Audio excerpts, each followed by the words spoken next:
Во ред, да продолжиме понатаму со интересните дискусии на тема вештачка интелигенција. Ви благодарам. Благодарам уште еднаш на АВМУ и на Хелсиншки комитет за човекови права за можноста да го водам овој панел и всушност да додадеме уште, би рекла, неколку прашања, ако не одговори, ама прашања во оваа сесија. Сметам дека до крајот на денешниот ден нема да ги одговориме сите прашања, меѓутоа се надевам дека ќе ги отвориме што е можно повеќе, ако ништо друго, барем за да ни станат некои работи појасни. Во таа насока благодарам за денешните панелисти и како беше тоа ќе ги представиме, меѓутоа јас го одбрав начинот да се искористи изворот кога се има на лице место. Пробав да ви изгуглам и да видам што е можно повеќе податоци за вас, меѓутоа си реков не.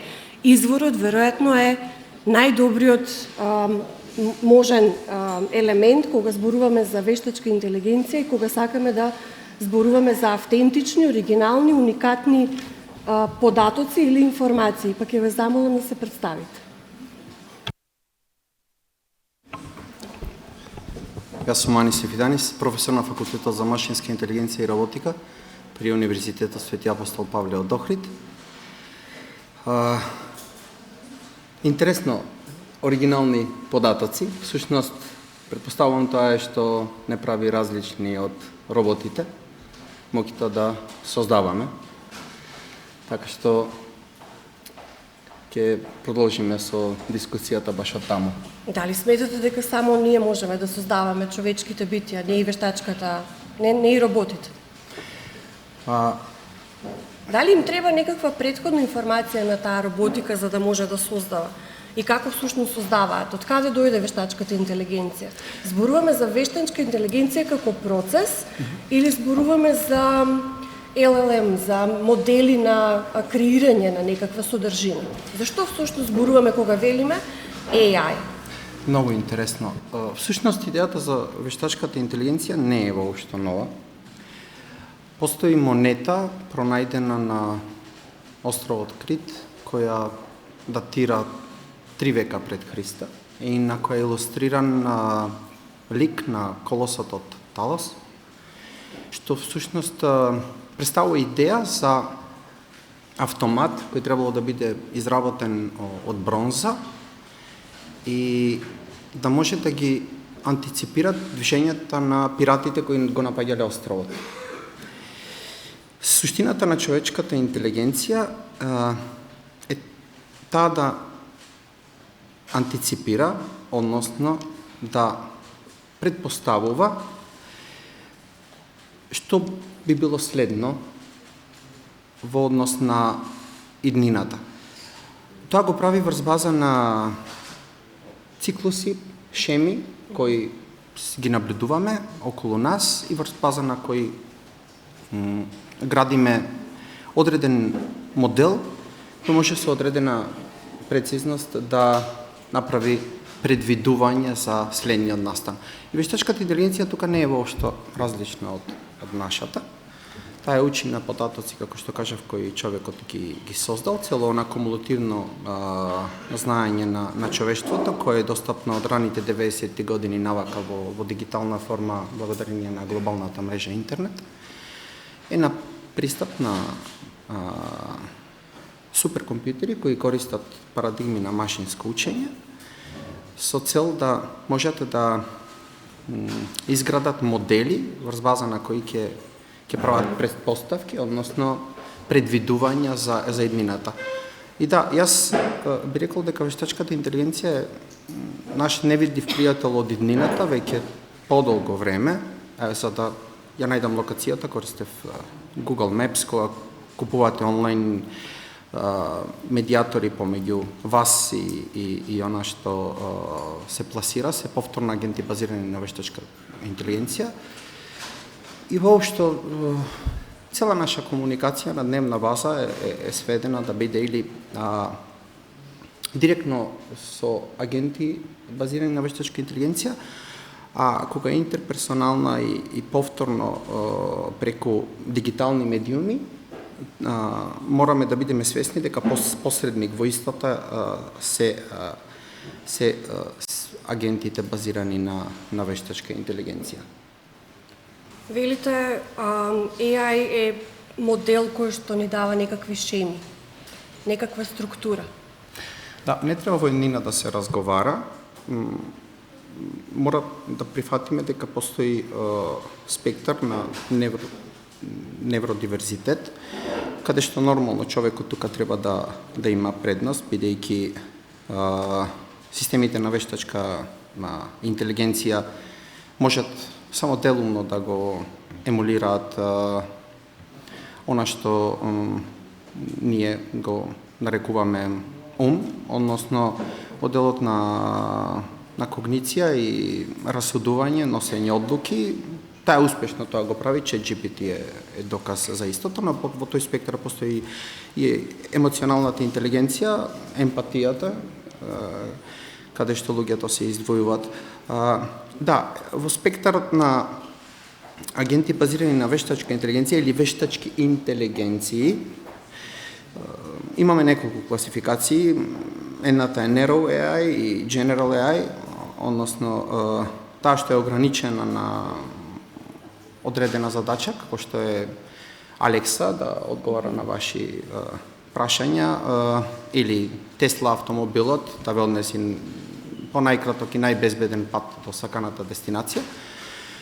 И општа вештачка интелигенција, која представува светиот грал на експоненцијалните науки и технологија, тоа е да се најде формален математички модел каде што може да се представи човековата свест и во дигитална форма со цел да може да учи од нас и да ги извршува комплетно сите наши активности, независно од контекстот и сферата.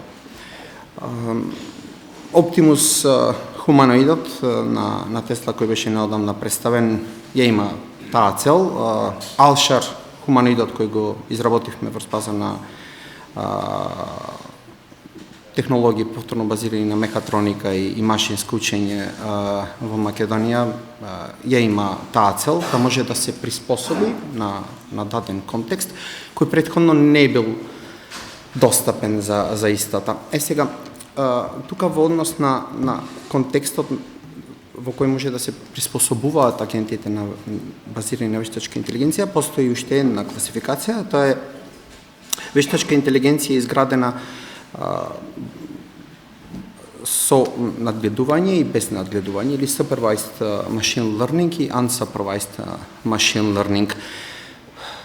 Првиот пристап е парадигмата на дедуктивно учење, а втората е тоа на индуктивно учење. Односно, кога вештачката интелигенција може да изведува сценарија кои претходно не биле предвидени во датасетот и со тоа да се снаоѓа во иднина во мноштво ситуации непознати за нас. И тука е всушност и разликата во однос на размерот на она што ние го нарекуваме интуиција. Заради тоа што нашата интуиција е базирана на индивидуално или колективно на повторно ограничено искуствено знаење, додека вештачката интелигенција може да заземе супер перспектива на целото човеково знаење од различни извори во различни формати. Метафора е учењето управување со моторно возило. Вие тоа го практикувате кога всушност имате часови за обука за возење на полигон, но потоа можете индуктивно да изведувате заклучоци од тие обуки и да ги примените не само на полигон, туку и на било кој булевар во светот. На тој начин вештачката интелигенција може да генерализира и да изведува увиди кои не постоеле претходно и да биде многу попрецизна во однос на нејзините предвидувања. И веќе таа тука како наш пријател од невидлив пријател од иднината е во служба на човештвото. Моделите базирани на машинско учење при MIT детектираа канцер 5 години порано од било кој доктор што тоа го направил воопшто. Потоа автомобилите на Тесла успешно се снаоѓаат со сообраќајни несреќи каде што се минимизираат човечките жртви по цена на материјална штета. Така што јас би сакал прво да се напушти барем за миг или додека трае овој панел терминот вештачка, заради тоа што е таа сама стигма во пристапот на евалуација на можностите кои може ова технологија да ни ги понуди, бидејќи ако истата е производ на човечкиот ум, а човечкиот ум е производ на природата, не гледам ништо тука вештачко.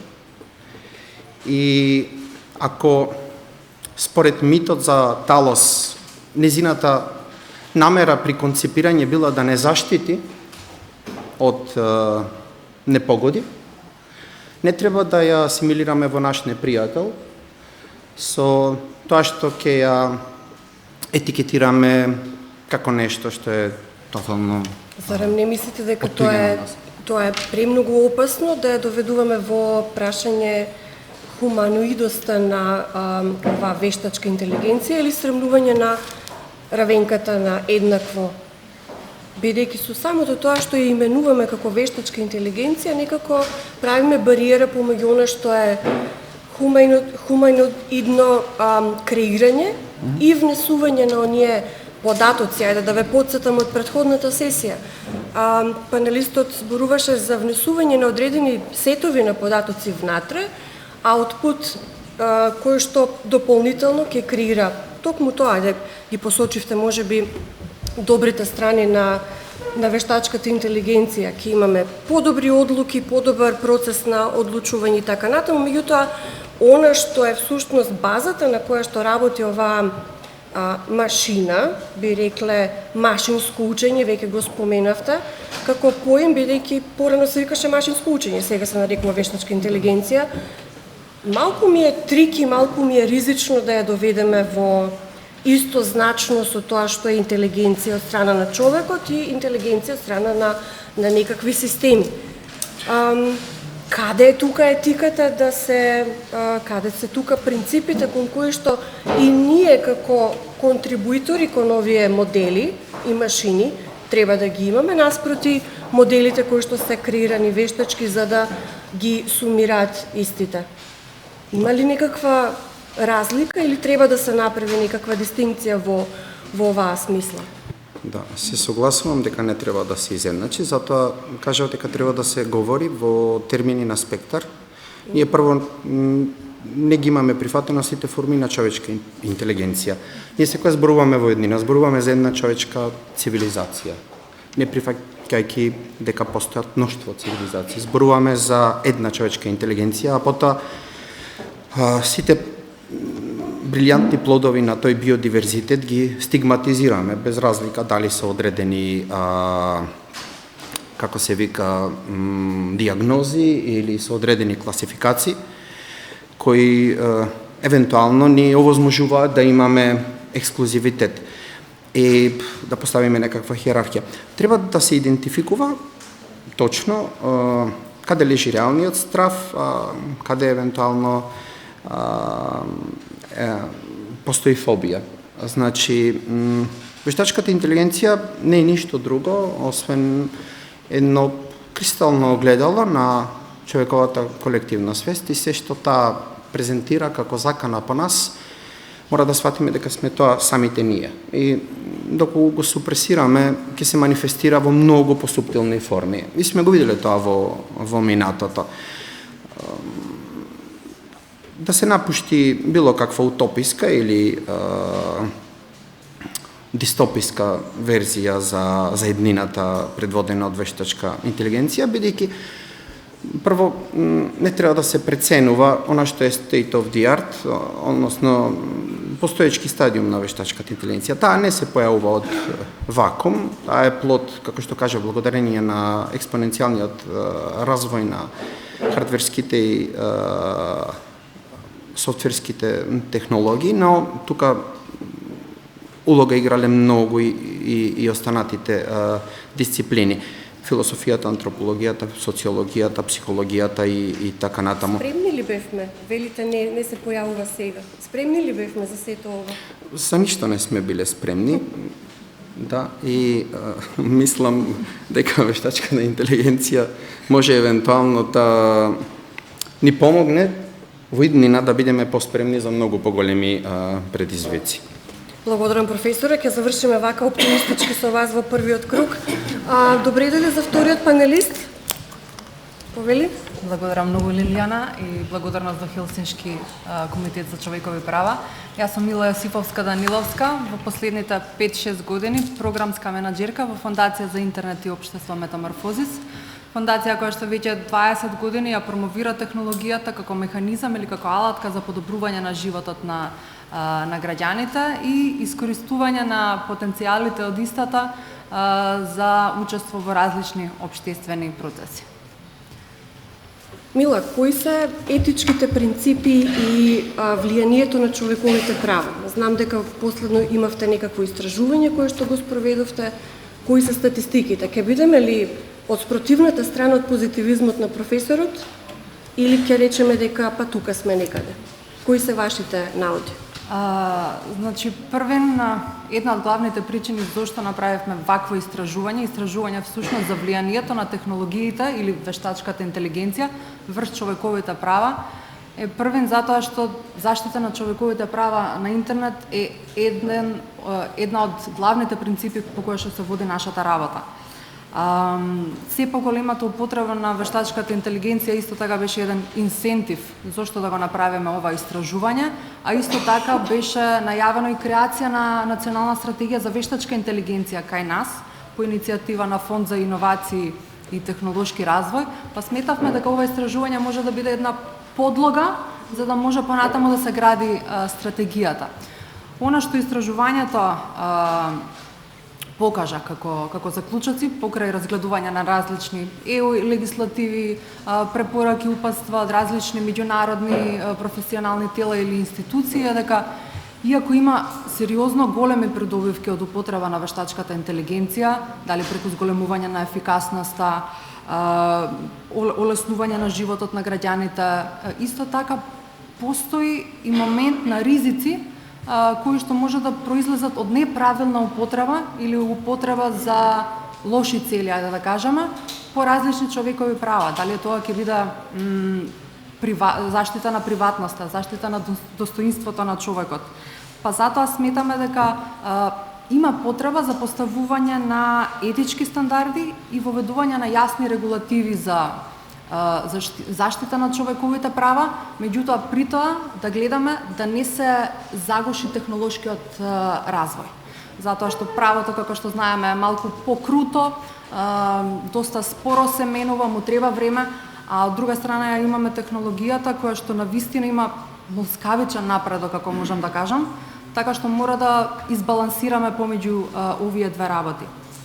Врз основа на сите овие наоди, истражувањето предлага неколку етички принципи, меѓу кои се објаснимост и проверливост на системите, што значи дека системите се транспарентни и дека од моментот на развој, тестирање, пуштање во употреба, следење на системот, па се до неговото исклучување, може да ги разбереме на кој начин функционираат. Понатаму заштита на достоинството, значи дека системите кои што се базираат на вештачка интелигенција ги почитуваат човековото достоинство, самостојност, автономија, не го подчинуваат човекот на функциите на системот. Принципот на забрана за предизвикување на штета представува забрана за предизвикување на штета на човековото достоинство, личност или имот. Правичност се однесува на моментот на одбрана од дискриминација, особено врз маргинализирани категории. Системите треба да обезбедат еднакви можности за сите во однос на пристап до образование, стоки, услуги, меѓутоа и во превенција, односно да спречат измама од страна на лица кои што користат вакви системи во однос на одлуки кои што се донесени по автоматизирано одлучување. И на крај, етичка и општествено одговорна употреба на вештачката интелигенција, што ја подразбира врската на ракувачите и корисниците на големи збирки на податоци, особено на лични податоци, и особено кога што се користат за некои предвидливи цели за да може да се донесе некоја одлука. Така што накратко ова би биле тие етички стандарди кои што ние преку истражувањето ги предлагаме. Голем дел од нив се поклопуваат и со други етички стандарди кои што веќе се произлезени на меѓународно ниво и сметаме дека би требало да се следат сето дека не се донесе некоја појака регулатива. А потребна ни е регулатива во суштина на етичките принципи или тоа ќе биде некако дисперзирано генерално заклучување дека ќе ги користиме глобалните етички принципи и стандарди? Мора на некој начин да се осигураме дека тие ќе се користат. Дали тоа ќе биде закон во форма на како законот за вештачка интелигенција на Европската унија, дали ќе биде некоја стратегија или некој друг вид на пропис, мора да се осигураме дека при креирање и спроведување на тој систем дека ќе се почитуваат овие етички стандарди. Добро, и уште нешто, имаме ли конкретен пример во држава, ако нели во текот на истражувањето се соочивте со некаков кейс стади дека реално вештачката интелигенција придонела кон загрозување на одредено човеково право на одредена целна група? Ако имате да го споделите со нас. Кај нас, бидејќи истражувањето го правевме за нашата држава, таков случај не откривме, затоа што најмногу бевме фокусирани на јавната администрација и како и дали воопшто се користи вештачката интелигенција во испорака на услуги кон граѓаните, кон бизнисите и разни други засегнати страни. Меѓутоа, наидовме и на доста ниска свест за поимот прво, а понатаму пак дали имаме капацитети воопшто да спроведеме такви системи, дали имаме потреба и на кој начин би ги спровеле. Во Србија мислам дека имаше еден случај каде што поради лоша употреба на системите, мислам дека беа за социјални картички тие ги викаат, системот автоматски одлучил дека одредена група на луѓе нема да ги добие тие социјални картички. Што понатаму, како се тоа може да заврши кобно, луѓето зависат од тие примања и не би сакала да навлагам кој би можел да биде крајниот резултат од тоа што нема да добијат пристап до тие услуги што ги нуди државата, а при тоа им се потребни за опстанок. Интересно.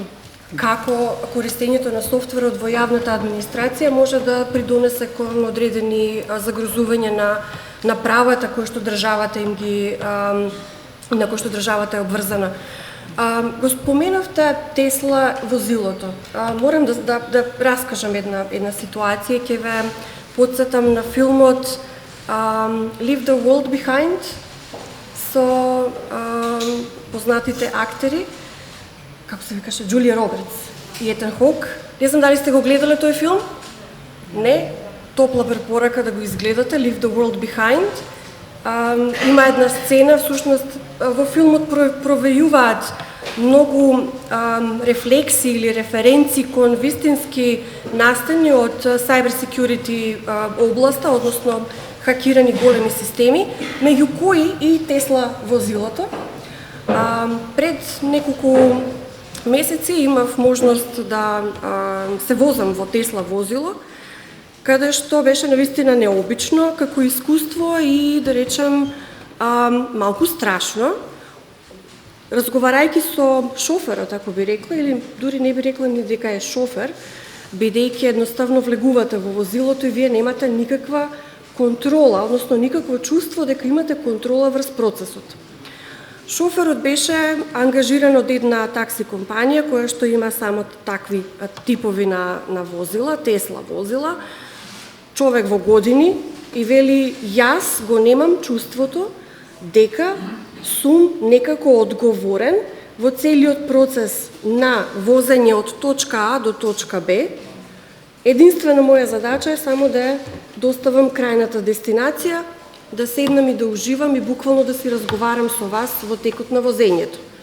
Во суштина, ние бевме само и двајцата патници, без воопшто да имаме можност да го креираме патот, односно дестинацијата или начинот на одбирање на како ќе стигнеме ние до таа дестинација. Беше страшен заради тоа што одбираше самото возило дали да се движи во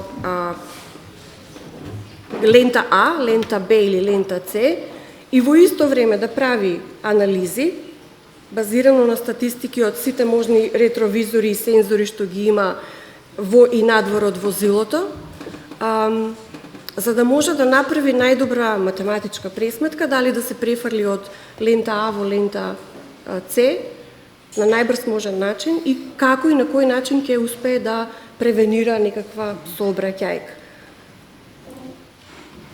Процесот на контрола, Мила веќе ги спомна, треба да бидеме транспарентни, треба да знаеме да бирократски го докажеме, ако сакате, веќе ве рефлектирам на првата сесија, да го рефлектираме процесот на креирање на содржината, да буквално администратираме секој наш чекор пред да го внесеме обемот на податоци во софтверот или во машин лернинг.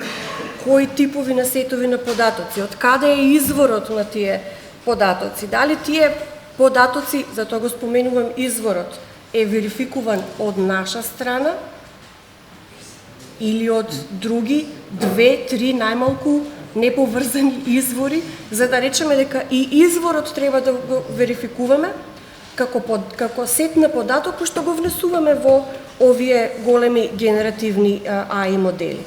Бидејќи, знаете како, се плашам дека се обидуваме да малку ги измиксаме работите за да ни стане јасно, а од друга страна се трудиме да бидеме оптимистични дека ова оди во добра нагорна линија. Едно е да користиме дигитални алатки за да си помогнеме во некаков минимален процес, каде што немаме аутпут на податоци или немаме аутпут на информација. Ние можеме да имаме аутпут на сет на податоци, но не и на информација. Така? И тука во тој процес, кога ние ќе декларираме дека таа е информација валидна, верификувана, во суштина тука го креираме првиот чекор од етичкиот проблем, а се додека играме на база на сетови на податоци, веројатно одговорноста не е наша.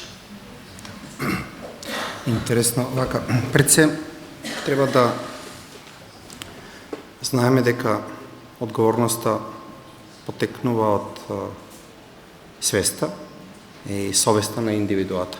Има бројни возачи широм светот кои управуваат со мануелни возила и имаат целосната контрола врз истите и врз одлуката и повторно злоупотребуваат алкохол, психотропни супстанции. На дневна база имаме илјадници жртви од таа контрола на човекот врз машините. Што значи дека Тесла возилото кое има систем за навигација базиран на неколку извори. Прво, сателитски снимки над небото на Европа кружи Иконос, сателитот кој го снабдува и Google Earth со мапи во реално време, податоци од луѓе кои затекнале одредена ситуација, дали е тоа незгода, работа на пат, некаква измена, и истите ги внесиле во системот базиран на машинско учење, бројни камери, сензори и така натаму, можат само да доведат до многу побезбедно сценарио од она каде што луѓето ексклузивно ја имаат контролата. Примерот за здравствените картички е идеален, бидејќи всушност тука гледаме каде ние сме потфрлиле. Истата вештачка интелигенција ќе успее да спречи криумчарење на луѓе, на роба преку граници, злоупотреба на било каква социјална, административна и друга функција, така што дуалитетот кој ние го носиме со себе е евентуално аугментиран од страна на овие технологии. И да, опасноста постои да нашите лоши намери бидат мултиплицирани во енормен голем број, да ги преминат границите на делувањата. Ако порано сайбербулинг било само дворот на училиштето, сега сайбербулинг може да биде пренесено на ChatGPT и ChatGPT да го дисеминира во секој двор, во секој училиште во светот. Така што едукацијата е единственото оружје со кое ние може да се справиме со предизвиците на еднината. Веќе се наоѓаме во предвечерието на четвртата индустријска револуција. Несомнено е дека вештачката интелигенција го трансформира светот, најмалку онолку колку што тоа го направи електричната енергија, и незамисливо е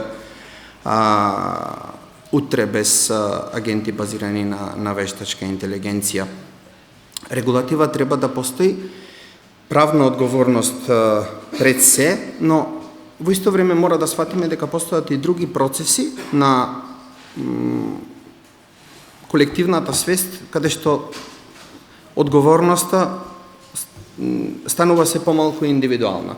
Сега имаме ChatGPT кој креира книжевни дела, имаме Дали кој креира уметнички слики. Прашањето е на кого да се препише интелектуалната собственост или евентуална злоупотреба на интелектуална собственост. Тоа е заедничко и на кого може да се препише, не дај Боже, собраќај на несреќа која е предизвикана од страна на ВИ агент, тоа повторно ќе биде колективна одговорност. Мислам дека се наоѓаме во една транзиција, каде што влегуваме во некоја постхумана ера, не можеме веќе да си се подпишуваме на секое наше дело како да е уникатно наше, и во исто време не можеме да се ослободуваме од сечија одговорност како да е само нивна, и дека не се сеќавам чие беше, ако некој знае од публиката да ми помогне, човештвото треба да се заработи, а ќе се заработи тогаш кога ќе ги прифатиме последиците и за тугите одлуки, не само за нашите. Интересно, од колективна одговорност до индивидуална, би рекла. Меѓутоа, ајде да се вратиме кон јавната администрација. Како ја гледате, еве, го направивте истражувањето, рековте со јавната администрација и институционалниот аспект овде, кој е тој дата сет за кој што ќе бараме индивидуална одговорност во рамки на институцијата, а ќе се користи како дел од процесот на донесување одлуки, еве конкретно за примерот што го споменавте. Ке имаме ли тука некаква институционална одговорност, колективна, или тек компанијата која што ќе биде избрана на јавната набавка и која што ќе го понуди софтверот, сушност, кој што се користи во јавната администрација? Каде е тука таа меѓусебно тесна поврзаност помеѓу оние кои што се дел од самиот процес, оние кои што внесуваат податоци во самиот процес и оние кои што на крајот го носат тежината на процесот на одлучување? Мислам, малку е да се играме што би било, кога би било, меѓутоа од етички аспект, веројатно, одговорноста на крајот од денот некој ќе треба да ја сноси. Тука се рековме и транспарентноста, отчетноста, принципите по кои што работите. Така, од една страна, јас не гледам дека многу од институциите, ако не речам скоро па никоја, не спроведува проценка на влијание на приватноста. Како методологија, која што по правило треба да се спроведе, како чекори, пред да објавите било каков продукт, па дури и од институционален аспект.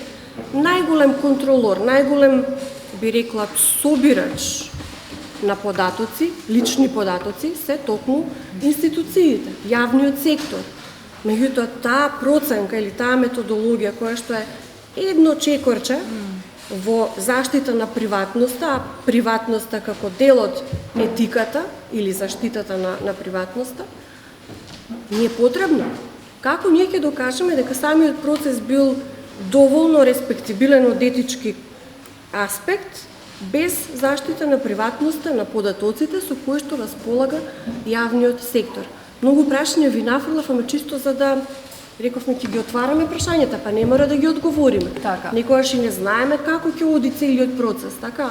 И во многу ситуации мислам дека сите ние имаме многу повеќе прашања отколку одговори во глава.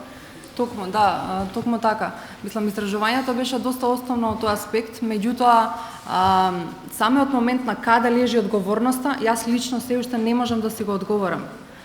Немам IT позадина, ниту пак сум правник, така што верувам дека треба да има повеќе вакви настани, затоа иницииравме и на почетокот на годинава креирање на коалиција за одговорна вештачка интелигенција, еден апел до сите да се здружиме заеднички, да дискутираме за да дојдеме макар до одговорот, и тука сметаме дека не треба да влезе само граѓанскиот сектор или институциите, туку и академската сфера и бизнис секторот. За моментот на заштита на приватноста и на заштита на лични податоци сметам дека првин треба да си ги спроведуваме регулативите кои што ги имаме донесена.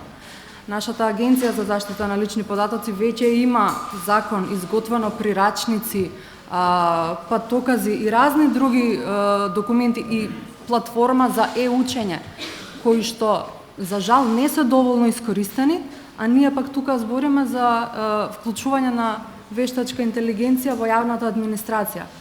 Така што сметам дека ние ја немаме базата, ја немаме основата. Имаме све на хартија. Супер, се прилагодуваме кон европската легислатива со надеж дека утре ќе станеме дел од тоа семејство. Меѓутоа, ние мора проактивно да работиме на спроведување на сите тие закони и тие што се поврзани со различни дигитални системи, дигитални подписи и разни други работи, за да вештачката интелигенција не е веќе на праг, за да ние може претходно да ги совладаме сите оние работи што треба да ги исполниме како предуслов за било какво размислување за вклучување на вештачката интелигенција во јавната администрација, па тек понатаму да продолжиме и да говориме и да спроведеме, можеби не безпрекорно, меѓутоа да спроведеме еден систем кој што ќе ги автоматизира процесите, ќе ги олесни на некој начин, меѓутоа нема да дискриминира, нема да наштети на приватност на никој, ниту на човековото достоинство, а сепак крајната цел да бидат корисни за ова наше општество. Сакам да ги одвоиме по имите и малку да после сесија веројатно секој од вас да ве охрабрам да ги пребарате или да се осигураме дека знаеме зашто зборуваме кога зборуваме за толку многу делчиња од мозаикот. Едно е дигитализација или автоматизација на процеси, во смисла на тоа дека тоа го правиме веќе подолго време, особено приватниот сектор веројатно многу побрз во имплементација на автоматизација на одредени работни процеси. Од друга страна зборуваме за генеративни AI модели и зборуваме за внес на податоци и внес на, би рекла, сетови на податоци. И од трета страна зборуваме за decision making процес, односно крајниот резултат или разгледување на AI моделот кој што го пренесува тој мораториум на некакви одлуки кои што ги дава. Како ние да го поставиме мораториумот на тие одлуки што AI ги дава, кога не ни се допаѓа самата одлука?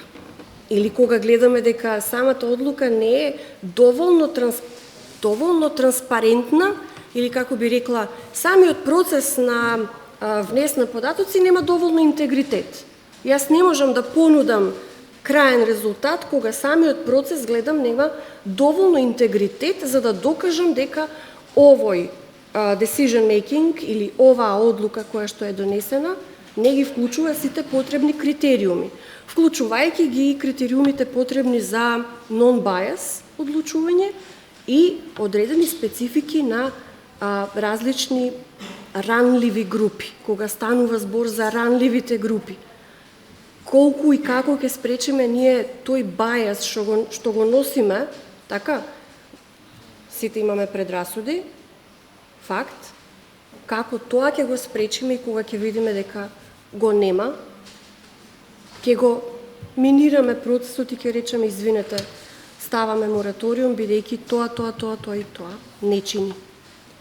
Ќе имаме ли доволно алатки и механизми како да го правиме тоа? Дали пак невладиниот сектор ќе ја преземе таа голема општествена улога да биде коректор на таквите модели? Да. Еви, прашањето беше бајес. Да. Борбата со предрасудите и надминување на истите треба да биде сечија одговорност. Она што излегува на површина сега или повторно ќе кажеме преаугментирано и веќе станува слонот во собата од страна на вештачката интелигенција е тоа што ние сме го посеале.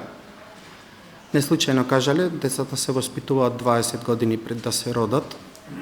Кај нас се отвара бројни интернет портали на диви сервери со регистрирани домени на пусти острови, од таму се дисеминира различни вести и содржини. Сега се прашуваме како може да удри ChatGPT по тугиот углед, интегритет, авторитет. Се надевам дека нема да одиме во домеинот и во медиумскиот простор, ама супер, ќе продолжиме во таа.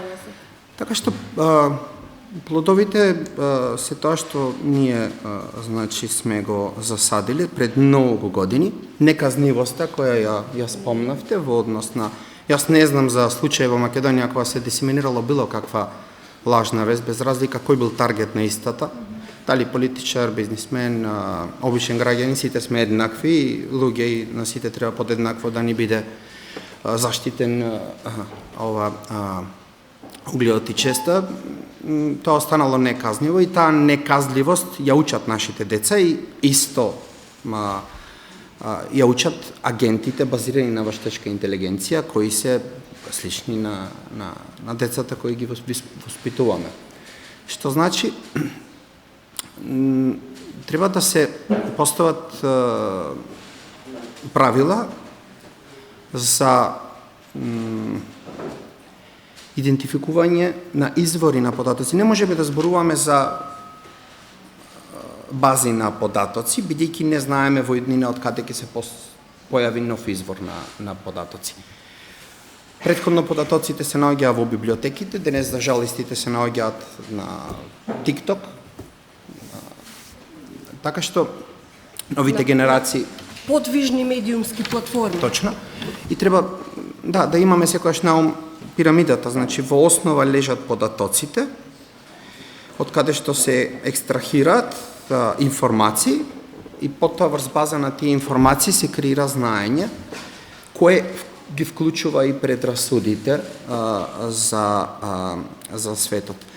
Што значи суштинската разлика помеѓу нас и вештачката интелигенција е прво во пристапот до податоците. Ние имаме ограничен пристап до податоци. На онтолошко ниво, на што ние го нарекуваме бела или прозирна светлина, е само адаптација на човечкото око за преживување. Всушност тоа не е целата светлина, во спектарот постои ултравиолетови зраци, рентген зраци и така натаму, што роботите можат да го гледаат. Ако имаат термална камери, ако имаат скенери на нив и да имаат многу поголем пристап до нашата приватност, може да знаат сега тука кој има температура во собата, кој нема, ние тоа не можеме да го знаеме. Можат да идентификуваат одредени бихевиорални шеми кои кај човекот свесно или несвесно се сокриваат и тоа го прават агенти повторно за детекција од злоупотреба, од интрузија, кражби и така натаму. Дали е тоа повреда по приватност? Да, но важно е контекстот во кој се ставаат сите тие системи.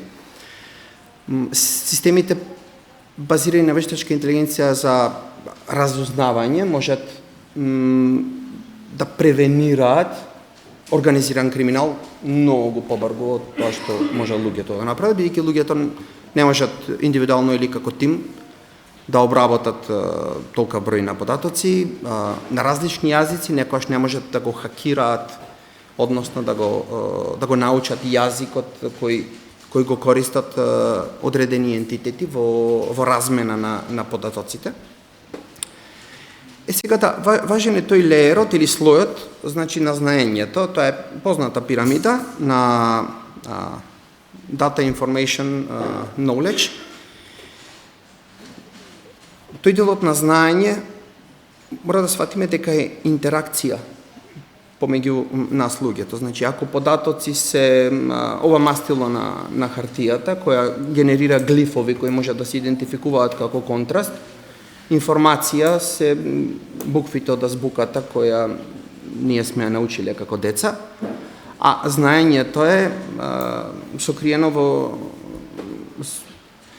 семантиката, во логиката, во она што треба да представува цела таа калиграфија за нас сите заедно. И истото тоа ќе биде знаење пренесено и на моделите базирани на машинско учење, со тоа што тие може да станат многу поригидни и позатворени во однос на критичко размислување, заради тоа што во еден миг почнуваат да учат од самите себе. Опасноста во вештачката интелигенција доаѓа од тоа што ние сме ја нахраниле со бројни предрасуди, а сега таја генерира енормни бази на податоци, врз база на кои продолжува самата да учи. Така што,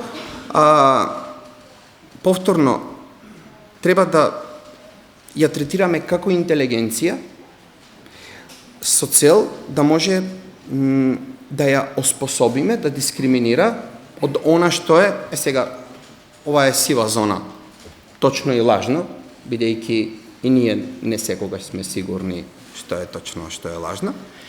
Квалитетот произлегува од квантитетот. Јас мислам дека најдобриот начин за превенција од евентуална злоупотреба на вештачката интелигенција од луѓето е отварање на истата, да биде, како што кажавте вие, со отворен код, да биде разбирлива за секого, да може да се идентификуваат поединечни чекори како таа учи, но имајте на ум дека таа не носи одлука врз база на структурен алгоритам, каде што може да се видат сите чекори на дискриминација, класификација и така натаму. Таа е комплетна симулација на човечкиот мозок кој функционира врз база на невронски мрежи и ние самите не знаеме за одредени одлуки од каде ги носиме. Човекот е битие со ограничена рационалност и одлуките кои ние ги носиме се базирани на таа ограничена рационалност. Идентификација на извори кои се безбедни за човекот, значи не би ги нарекол чисти извори кои содржат само вистина, бидејќи тогаш би било тотално апокалиптично сценарио, кога би кажале која е крајната вистина. Секоја наука, технологија, а и самиот човек како производ на природата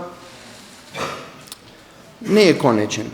И доколку одредена вистина е конечна, не е вистина. Добро, благодарам. Мила, кои се вашите размислувања и финално веќе затвараме панел? Ќе бидеме ли оптимистични како професорот?